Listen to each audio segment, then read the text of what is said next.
మెంట్లో చేపట్టడం జరిగింది. Very interesting matter. ఇవన్నీ ఆప్షన్స్లో వస్తాయి. నెక్స్ట్ అవిశ్వాస తీర్మానానికి సంబంధించి ఏ అధికరణ విధి విధానాలను నిర్దేశిస్తుంది? ఈ స్టేట్మెంట్ కరెక్టా కాదా?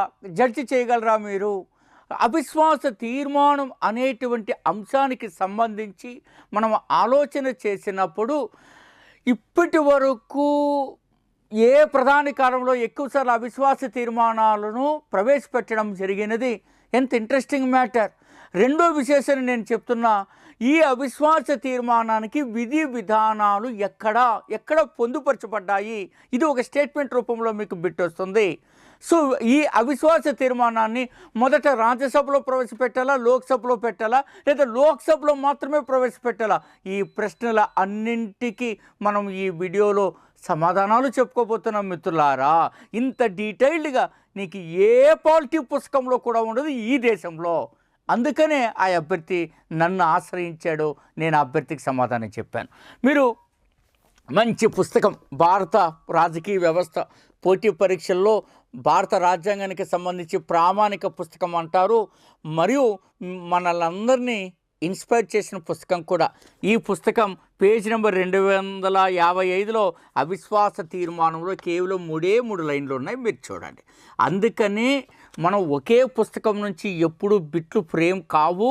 సబ్జెక్టుని పూర్తిగా నేర్చుకోవాలన్న నా యొక్క సజెషన్ మీరు పాటిస్తారని ఆశిస్తున్నా. ఇందులో కేవలం 75 అవిశ్వాస తీర్మానం గురించి లోక్సభ మంత్రి ఏమి ఇవ్వలేదు, వివరాలు ఏం లేవు దీంట్లో. మీరు కావాలని చూడండి, 3 లైన్లో ఉంటాయి. ఇప్పుడు నేను మాట్లాడతా, తొక్క తీద్దాం. మిత్రులారా, ఈ అవిశ్వాస తీర్మానము అనేటువంటి దానికి సంబంధించి చెప్పే ముందు ఒక్క నిమిషం నేను మీ సమయాన్ని ఉపయోగించుకోవచ్చు అని నేను అనుకుంటున్నాను, విత్ యువర్ పర్మిషన్. మనం ఇంత నాలెడ్జ్ని ప్రోధి చేసుకోవడానికి కారణం మంచి ఎక్స్పర్ట్ టీం, 30 సంవత్సరాల అనుభవం ఉన్న టీము, అంతేకాకుండా 80 మూల గ్రంథాలను శోధించి ఇది ఏదో జోక్గా చెప్తున్నటువంటిది కాదు మిత్రులారా. ఒక్కొక్క సబ్జెక్టుని 15 రోజుల్లో మీరు కవర్ చేసే విధంగా రూపొందించబడ్డాయి. నేను అన్ని పుస్తకాలు మళ్ళీ చూపించను, కేవలం ఇట్లా సబ్జెక్ట్ అంతా చూపిస్తున్నా. ఇది ఎన్నో సంవత్సరాలు మొత్తం వ్యక్తిగత జీవితాన్ని పణంగా పెట్టి మా టీం అంతా తయారు చేసింది. అందుకే ఆ క్లాస్ ఎలా ఉంటుందో ఈ పుస్తకాలను ఊహించుకో, మనం ఎట్లా తయారు చేసి ఉంటామో ఇదన్నది. ఓకేనా? ఎక్స్ట్రీమ్లీ మనం వర్క్ చేయడం జరుగుతుంది. ఆ ఎక్స్ట్రీమ్ పొజిషన్ ఏంటి ఇప్పుడు నేను మాట్లాడతా. రైట్ మిత్రులారా, పాలిటీలో అవిశ్వాస తీర్మానానికి సంబంధించి, నో కాన్ఫిడెన్స్ మోషన్కి సంబంధించి మనం గట్టిగా మాట్లాడబోతున్నాం మిత్రులారా. అవిశ్వాస తీర్మానం ఫస్ట్ మనం కానీ చూస్తే భారత రాజ్యాంగంలో ఇతిమిద్దంగా అవిశ్వాస తీర్మానం గురించి ప్రస్తావించలేదు. అర్థమవుతుందా? మోస్ట్ ఇంపార్టెంట్, అవిశ్వాస తీర్మానం గురించి భారత రాజ్యాంగంలో ప్రస్తావించలేదు. గోపాల్ రెడ్డి, భారత రాజ్యాంగంలో అవిశ్వాస తీర్మానం గురించి ప్రస్తావించకపోతే మరి ఎక్కడ ప్రస్తావించారు? ఎలా మీరు దాన్ని రన్ చేశారు? ఇప్పటి వరకు భారతదేశంలో లోక్సభ రికార్డుల ప్రకారము 27 సార్లు మిత్రులారా, 27 సార్లు అవిశ్వాస తీర్మానం గురించి మనకు చేపట్టడము జరిగినది. 27 సార్లు అవిశ్వాస తీర్మానం గురించి మనకు లోక్సభ రికార్డుల ప్రకారం ఇప్పటి వరకు చేపట్టారు. ఈ 27 సార్లు మనకు చేపడితే అత్యధికంగా మేడం ఇందిరా కాలంలో, పూర్తి నేమ్ ఇందిరాగాంధీ అనుకోండి, ఇందిరాగాంధీ కాలంలో 15 సార్లు చేపట్టడం జరిగింది అవిశ్వాస తీర్మానం. దీన్ని బట్టి ఆమె ప్రతిపక్షంతో ఎంత కయ్యానికి కాలు దూవారో ఒకసారి ఆలోచన చేయండి. ఈ అవిశ్వాస తీర్మానంలో ఒక ఇంట్రెస్టింగ్ ఫ్యాక్ట్ ఉంది. మొరార్జీ దేశాయ్ తొలి కాంగ్రెసేతర ప్రధానిని పాలిటీలో మీరు చదువుకుంటారు. అలాంటి మొరార్జీ దేశాయ్ 1979లో అవిశ్వాస తీర్మానము ఓటింగ్కి రాకముందే రాజీనామా చేసేసారు. అది చాలా ఇంపార్టెంట్గా మీకు బిట్ అడిగే అవకాశం ఉంది. ఓటింగ్కి రాకముందే మొరార్జీ దేశాయ్ రాజీనామా చేయడం జరిగింది. మిత్రులారా నేను మీతో మాట్లాడుతున్నా. మరి ఈ అవిశ్వాస తీర్మానం గురించి ఈ ఇన్ఫర్మేషన్ నేను ఇచ్చాను. ఇది ఎక్కడ ప్రస్తావించబడింది?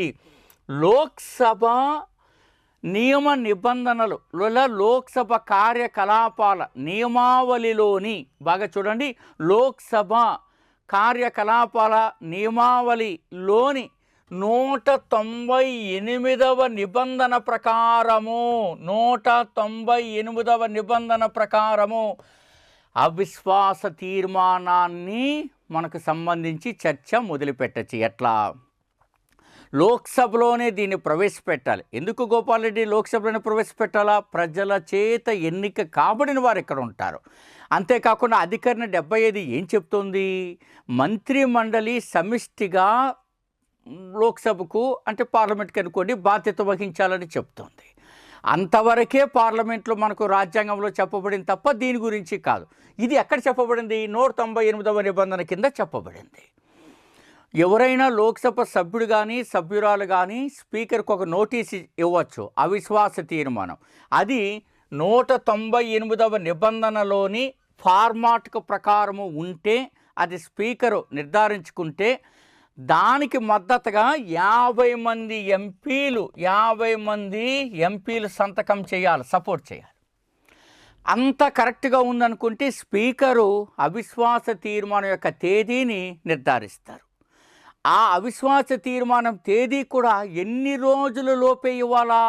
10 రోజుల లోపే. అంటే అవిశ్వాస తీర్మానం నోటీసు, దానికి 50 మంది లోక్సభ సభ్యుల మద్దతు ఉంటే స్పీకర్ గరిష్టంగా అవిశ్వాస తీర్మానానికి సంబంధించి చర్చ, ఓటింగ్ ఆ తేదీని ఎన్ని రోజుల లోపల నిర్ణయించాలా? కేవలం 10 రోజులు. మీరు మళ్ళీ ఇష్టం వచ్చినట్టు బేరసారాలు చేద్దామంటే కుదరదు. ఎక్కువ రోజుల కాలం వచ్చే కొద్దీ గుర్రాల్లో కొనేస్తారు, మీకు తెలుసు కదా. అందువల్ల గుగ్గిళ్ళు అయిపోతాయి.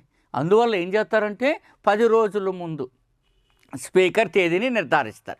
ఆ తేదీలో ఇక ప్రధానమంత్రి కానీ ప్రధానమంత్రి తరపున మంత్రుల్లో ఎవరో ఒకరు చర్చకు సమాధానం ఇస్తారు. తర్వాత ఓటింగ్ ప్రక్రియ ద్వారా ఈ అవిశ్వాస తీర్మానం అనేది నిర్ణయిస్తారు.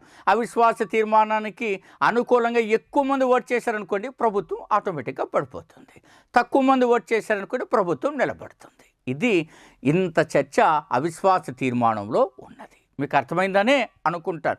ఇది ఎందుకు ఇంత షేర్ చేయాల్సి వచ్చిందంటే ఈ రకంగా చదవాలి. ఇది ఎగ్జామ్ పాయింట్ ఆఫ్ వ్యూ. ఇది 2024వ ట్రెండ్. మిత్రులారా, ఈ ట్రెండ్కి తగ్గట్టుగా మనం డిజైన్ చేసాం. చూడండి, ఏపీ హిస్టరీ టెస్ట్ సిరీస్ నిన్న కూడా చెప్పాను. 25 ప్రామాణిక గ్రంథాల నుంచి వచ్చి మీకు ఎక్కడ బిట్టుపడుతుందో సమగ్రంగా మీకు అందించేటువంటి ఏర్పాటు చేస్తారు. మనం 30 సంవత్సరాల పరిశోధన అనుభవంతో అనేకసార్లు మీరు టెస్ట్ చేయవచ్చు. మనం రాస్తున్నట్టు చెప్తున్నట్టు బిట్టు రావడం, ఈసారి కూడా అట్లా బిట్లు వస్తాయని ఆశిస్తూ ఉన్నా. ఇండియన్ సొసైటీలో అందరూ ఫెయిల్ అయితే నేను నిలబడ్డాను. ఒక్కటి గట్టిగా నేను చెప్పగలను, అందరికీ 0 వస్తే నేను 5 మార్కులు ఇవ్వగలను గట్టిగా. మిత్రులారా, ఇది ఒక ఛాన్స్ మీరు ఉపయోగించుకోండి. నెక్స్ట్ డైలీ టెస్ట్ సిరీస్ మీకు ఇది 900 తోటి అందుబాటులో ఉంది. 4వ బ్యాచ్ అందుబాటులో ఉంది. దీని వివరాలన్నీ చెప్తుంటాను, మీరు అది ఉపయోగించుకోవచ్చు. చక్కటి మంచి బిట్లు అనేక గ్రంథాల నుంచి సేకరించబడినవి ఇందులో వస్తాయి. ప్రతిరోజు మీరు సిలబస్తో కనెక్టెడ్గా మీరు ఉంటారు మిత్రులారా. ఇవి కాకుండా ఇంకా మీరు టాపిక్ వైజ్ టెస్ట్ సిరీస్ 160 భాగాలుగా ఈ టెస్ట్ని మనం డిజైన్ చేస్తారు మిత్రులారా. ఈ 160 భాగాలుగా వెళ్ళి మైక్రో లెవెల్లో 80 మూల గ్రంథాల నుంచి, ఇదేదో నేను మీకు ఊకతంపుడికి ఇచ్చారని అనుకోతాను. యూ కెన్ చెక్ తరోలే ఎప్పుడైనా చెక్ చేయవచ్చు. హార్ట్ఫుల్గా పనిచేస్తున్నాం, మీరు అది గమనించింటారు. ఇది ఉపయోగించుకోవచ్చు.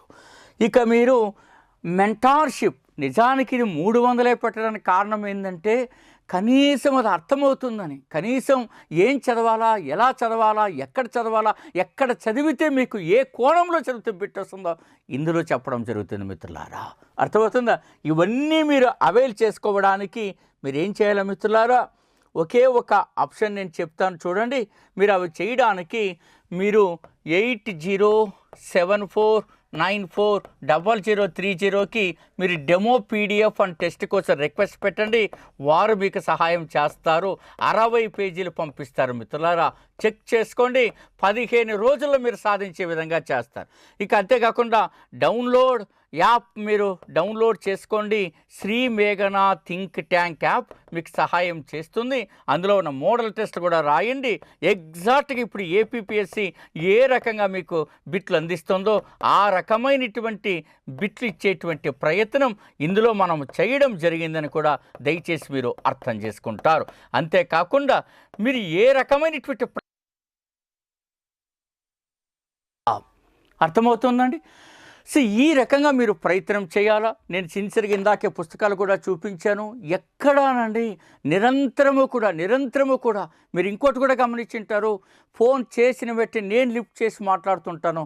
ఈ భారం నేనే పెట్టుకున్నాను. యాప్లో ఫీజు పెట్టేస్తే పోతుంది కదా, నచ్చినోడు చేరుకుంటాడు. కానీ అట్లాంటి ప్రయత్నం నేను చేయలేదు. అవునా? సో ఎందుకు అట్లా చేయలేదు అంటే అభ్యర్థికి అందుబాటులో ఉండాలన్నది నా ఉద్దేశం. అర్థమవుతుందా? కాబట్టి ఈ రకమైనటువంటి ప్రయత్నం మనం ఎందుకు చేస్తున్నామో కూడా మీరు చూడండి. మంచైనా చెడైనా వెంటనే ఫోన్ చేసి నేను మాట్లాడతా, లేదా ఎప్పుడు ఫోన్ చేస్తారో మీకు మెసేజ్ కూడా వచ్చేస్తుంది. ఇంత సిస్టమ్ తోటి నడుపుతుంటాం. అభ్యర్థులు అర్థం చేసుకొని ఖచ్చితంగా మీరు సక్సెస్ అవుతారని ఆశిస్తూ all the very best, me doctor Gopal day.